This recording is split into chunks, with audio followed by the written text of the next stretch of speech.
Hello students, state exam से लेके central exam, one day exam, CGL CPO, कोई भी स्टेट पुलिस, कोई भी एग्ज़ाम दो, कोई फ़र्क नहीं पड़ता है। सवाल जब मैं करा रहा हूँ मेरे भाई बहुत जीरो टू एडवांस हर एक लेवल का क्वेश्चन करा रहा हूँ मेरे भाई। मैं मैथ्स की वीडियो में प्रॉफिट एंड लॉस का जो चैप्टर पढ़ा रहा हूँ, हर दिन एक नया कॉन्सेप्ट यानी कि एक नया टॉपिक के अंदर जो कॉन्सेप्ट रहता है लेके आता हूँ।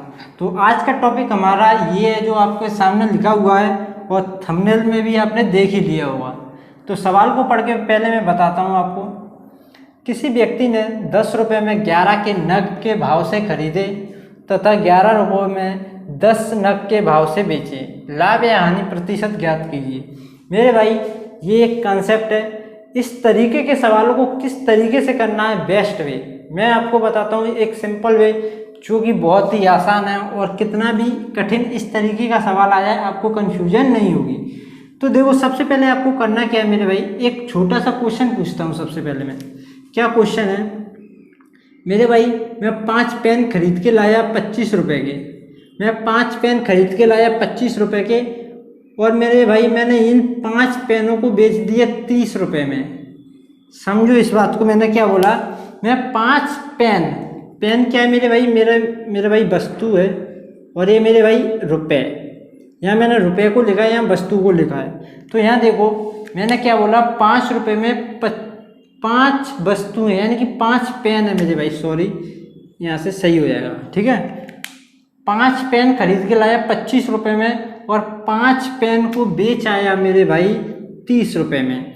अब आपसे पूछूं मैं कि मेरे को बताओ लाभ हो रहा है या हानि? आप बोलोगे सर 25 रुपये के खरीद के लाए हो आप पेन, 25 रुपये के आप खरीद के लाए हो पेन और 30 रुपये में आप उनको बेचते हो, तो सिंपल आपको होगा लाभ। कितने रुपए का लाभ हो रहा है मेरे को यहाँ पे? आप बोलोगे सर 25 से 30 यानी कि 5 रुपये का आपने लाभ कमाया।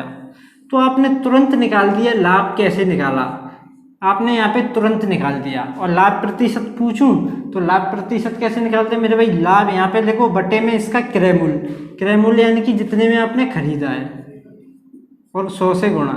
तो मेरे 25 चौक 100 और 5 चौक 20, तो 20% का आपको यहाँ पे लाभ होता है।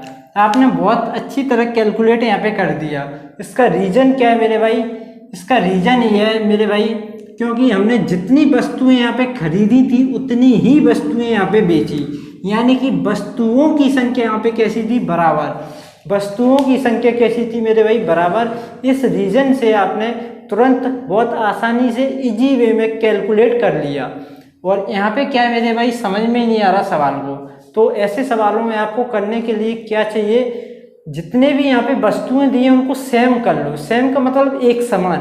5 वस्तुएं ऊपर 5 नीचे, 2 ऊपर 2 नीचे, जितनी आपकी मर्जी है उतनी कर लो। लेकिन कैसे करोगे?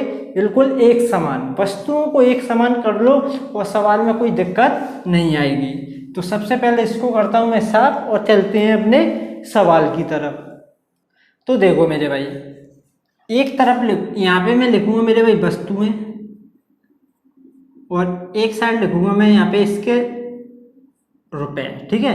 अब सवाल को पढ़ता हूँ मैं। सवाल क्या कह रहा है मेरे भाई, ठीक है।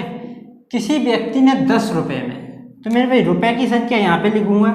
10 रुपये में 11 के नग यानी कि 11 वस्तुएं, तो वस्तुएं लिखूंगा इस साइड, ठीक है। ये इसके भाव से खरीदी है मेरे भाई। ये CP है। क्या है ये? CP, ठीक है। तो CP वाली लाइन है। आगे क्या कह रहा है? 11 रुपये में, तो रुपए लिखूंगा मैं रुपए के नीचे। 11 रुपये में 10 नग, 10 नग यानी कि 10 वस्तुएं के भाव से बेचे, यानी कि ये आपका क्या है? SP। तो देखो मेरे भाई, यहाँ वस्तुएं 11 है, यहाँ वस्तुएं 10 है। इस रीजन से हम कैलकुलेट नहीं कर पाएंगे कि 1 रुपये का लाभ हो रहा है, हानि हो रही है, जो भी है। तो सबसे पहले हमारा काम क्या रहता है? इनको बराबर करना। इनको बराबर करना, कितना भी बना लो आप। दोनों को 10 बना दो, दोनों को 11 बना दो, दोनों को 12 बना दो, 100 बना दो, जो आपकी मर्जी है। तो मेरे भाई मैं क्या करूँगा? बराबर करने का सबसे अच्छा तरीका, इसका गुणा इसमें कर दो, इसका गुणा इसमें कर दो। तो मेरे भाई मैं इसका गुणा कर देता हूँ 10, नीचे वाली संख्या का 10 यानी कि इसमें गुणा कर दिया, और ऊपर वाली 11 का गुणा इसमें कर दिया। मेरे भाई जब इसमें तुमने गुणा किया तो ये इसके साथ है, तो इसमें भी गुणा करना पड़ेगा। मेरे भाई इसमें 11 का किया तो इसमें भी 11 का करना पड़ेगा। तो ये वस्तुएं हो गई हमारी बराबर। देखो 10 और 11 का गुणा करोगे तो कितना आएगा 110, 10 और 11 का गुणा करोगे तो कितना आएगा 110। यहाँ पे वस्तुएं कैसी होगी बराबर। अब क्या होगा मेरे भाई, अब इनसे कुछ लेना देना नहीं, हमने इनको बराबर कर लिया। तो मेरे भाई इसका जब सॉल्यूशन करोगे 10 का 10 में 100 और 11 का 11 में 121। ये आपका सीपी था, देखो सीपी की लाइन, ये आपका एसपी। अब आप बताओ 100 रुपये में कोई वस्तुएं आपने खरीदी, 100 रुपये में कोई वस्तुएं आपने खरीदी और 121 रुपये में आप बेच देती है तो कितने का लाभ होता है आपको? 21 रुपये का। कितने रुपये का?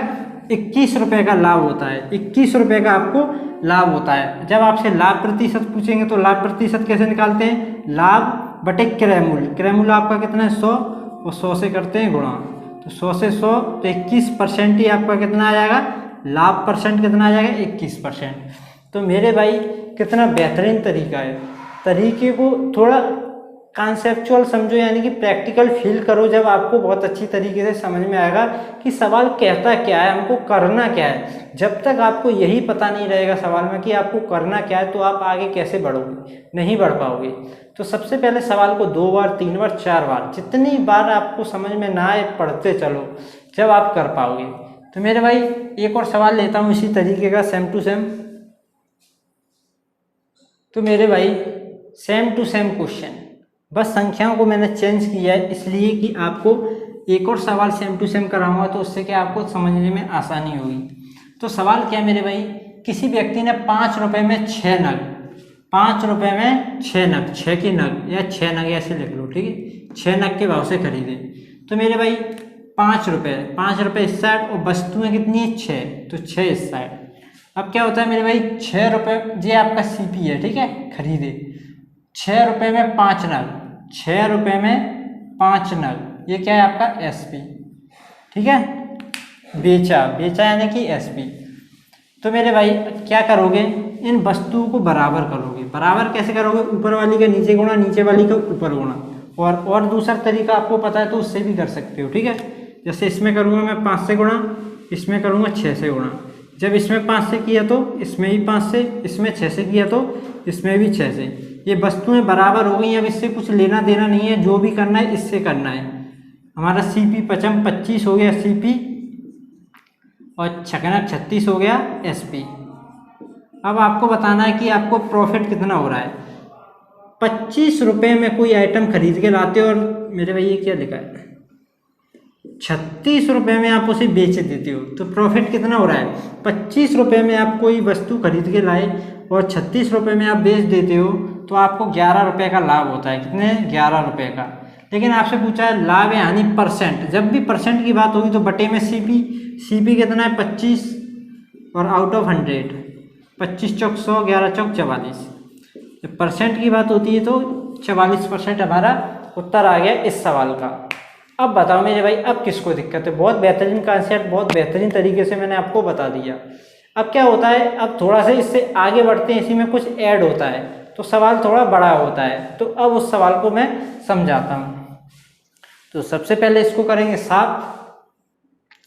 तो ये आपका अगला सवाल, इसमें थोड़ा सा एडिशन किया गया, थोड़ा सा जोड़ा गया है, बाद बाकी हुई है। मैं आपको एक बार पढ़ के बताता हूँ। एक व्यक्ति ने कुछ नारंगी, मेरे भाई एक व्यक्ति ने कुछ नारंगी 2 रुपये में एक तथा उतने ही नारंगी 1 रुपये में 2 नारंगी के भाव से खरीदता है। व्यक्ति ने सभी नारंगी 3 रुपये में 4 नारंगी के भाव से बेचे। लाभ या हानि प्रतिशत बताओ। मेरे भाई इसमें क्या करता है, वो 2 बार खरीदता है। इस सवाल में क्या कहता है, 2 बार खरीदता है, अलग अलग जगह से 2 बार खरीदता है और फिर क्या सभी को एक साथ बेच देता है। अब आपको बताना है कि इसमें लाभ होगा या हानि होगी, कितनी प्रतिशत होगी, ये आपको निकाल के बताना है। तो मेरे भाई निकालने का एक ही कॉन्सेप्ट है। सबसे पहले वस्तु को एक साइड और मेरे भाई रुपए को एक साइड, और यहाँ हमारा सीपी क्या मेरे भाई, इस साइड लिखता हूँ, ये हमारा सीपी। पहले सीपी निकालेंगे मेरे भाई। टोटल वस्तुएं उसने कितनी खरीदी और कितने रुपए की खरीदी। उसने 2 जगह से खरीदी वस्तुओं को, 2 जगह से खरीदी, तो मेरे भाई टोटल वस्तुएं खरीदी कितनी और कितने रुपए में खरीदी, ये निकालते हैं। तो क्या करोगे, देखो 2 रुपये में एक, 2 रुपये और एक वस्तु, एक जगह से इस भाव से उसने खरीदा, एक जगह से उसने क्या किया, 2 रुपये में एक नारंगी मिल रहा था, उसने ले लिए कुछ, अब पता नहीं कितने लिए। फिर क्या करता है, वो थोड़ा आगे गया तो एक और दुकान मिली, और दुकान पे क्या उसे पता चला कि 1 रुपये में 2 नारंगी, 1 रुपये में 2, यहाँ तो बहुत फायदा हो रहा है। यहाँ पे उसने सोचा यहाँ से भी खरीद लेता हूँ, तो क्या करता है वो यहाँ से भी खरीदता है। 1 रुपये में 2 नारंगी, 1 रुपये में 2 नारंगी, और यहाँ से खरीदी थे 2 रुपये में 1 नारंगी। लेकिन इस लाइन को समझो, इसका क्या मतलब है, इस लाइन का मतलब क्या है। एक व्यक्ति ने कुछ नारंगी यहाँ पे खरीदे ये वाले, लेकिन क्या कहता है, उतने ही नारंगी, जितने नारंगी यहाँ पे खरीदे गए मेरे भाई, उतने ही नारंगी यहाँ पे खरीदे गए हैं। ये हमारा टोटल सीपी चलेगा, ठीक है। तो मेरे भाई यहाँ और यहाँ बराबर नारंगी खरीदे गए हैं, यानी कि ये दोनों वस्तुओं की संख्या बराबर है। ऐसा सवाल में कहा गया है कि यहाँ से जितने खरीदे यहाँ से भी उतने ही खरीदे। तो हमारा पहला काम रहेगा इन दोनों को बराबर करना, क्योंकि ऐसा सवाल में कहा गया है। तो मेरे भाई यहाँ 2 नारंगी, तो इसको भी 2 बना दो। तो मेरे भाई यहाँ 2 से गुणा कर दो, यहाँ 2 से गुणा करोगे तो इधर भी 2 से गुणा करोगे। तो मेरे भाई टोटल वस्तुएं कितनी हो जाएंगी, यहाँ 2 और ये 2, तो टोटल वस्तुएं हो गई आपकी 4। 2 यहाँ पे खरीदी, 2 यहाँ पे खरीदी, तो टोटल वस्तुओं की संख्या कितनी होगी, 4। 2 रुपये यहाँ लगे आपके और 1 रुपये यहाँ लगा, तो 2 रुपये खर्च यहाँ पे हुए, 1 रुपये यहाँ पे हुआ, तो 3 रुपये खर्चे आपके यहाँ पे हुए। तो ये आपका टोटल सीपी आया मेरे भाई। आपने टोटल वस्तुएं खरीदी 4 हैं और रुपये आपके 3 रुपये खर्च हुए। 3 रुपये में 4, 3 रुपये में 4 के भाव से आपने खरीदी। अब आगे क्या कहता है मेरे भाई, अब वो बेचने की बारी आती है एसपी की। एसपी की बारी आती है बेचने की, तो क्या कहता है, व्यक्ति ने सभी नारंगी 3 रुपये में 4 नारंगी, 3 रुपये। तो मेरे भाई रुपये के नीचे रुपये लिखेंगे, रुपये के नीचे मेरे भाई क्या लगेंगे, रुपये। 3 रुपये में मेरे भाई 4 नारंगी। कुछ गड़बड़ हो गई लगता है, कैलकुलेशन में कहीं मिस्टेक हुई है, देखना थोड़ा, कहीं कैलकुलेशन में मिस्टेक हुई है, क्योंकि एक जैसी संख्या आ रही है। और कैलकुलेशन में मिस्टेक कहाँ हुई है मेरे भाई, यहाँ 2 दूनी हो जाएगा, ये 4, कितना हो जाएगा 4, तो ये हो जाएगा आपका 4 और 1 5, ठीक है। यहाँ थोड़ी सी मिस्टेक हुई, कोई दिक्कत नहीं। अब देखो, अब होता क्या है मेरे भाई, 5 रुपये खत्म हुए, 4 वस्तुएं खरीदी। अब वो क्या कर रहा है, बेच कितने में रहा है मेरे भाई, 3 रुपये में 4 वस्तुएं। तो मेरे भाई ये सीपी ये एसपी वस्तुओं की संख्या सेम करनी थी, लेकिन यहाँ पहले से ही सेम है, यहाँ पहले से ही सेम है। तो देखो 5 रुपये खरीदता है मेरे भाई, 3 रुपये में बेचता है।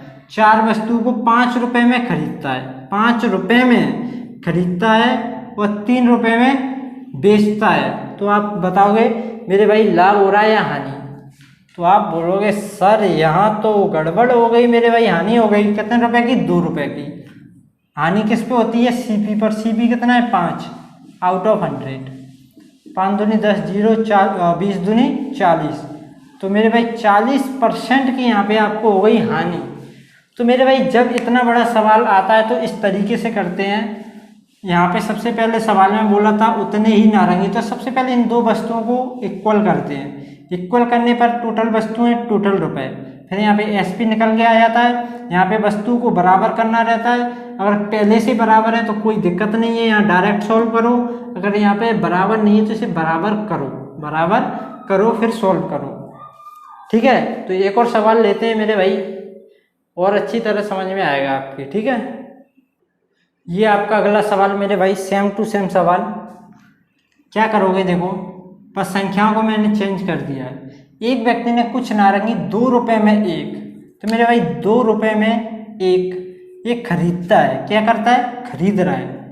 फिर क्या करता है मेरे भाई, उतने ही नारंगी 3 रुपये में 2 नारंगी, 3 रुपये में 2 नारंगी मेरे भाई ये भी खरीदता है। क्या खरीदता है। तो यहाँ पे क्या होता है मेरे भाई, सवाल में कहता है उतने ही, तो उतने ही मेरे भाई यहाँ भी सेम करने पड़ेंगे हमें। यहाँ जितने खरीदेगी वस्तु वहाँ भी इतने ही खरीदने पड़ेंगे, ऐसा सवाल में कहा गया है। तो यहाँ 2 है तो मेरे भाई यहाँ भी 2 कर दो। 2 से यहाँ अपनी मर्जी से गुणा करोगे तो 2 से यहाँ करोगे, ठीक है।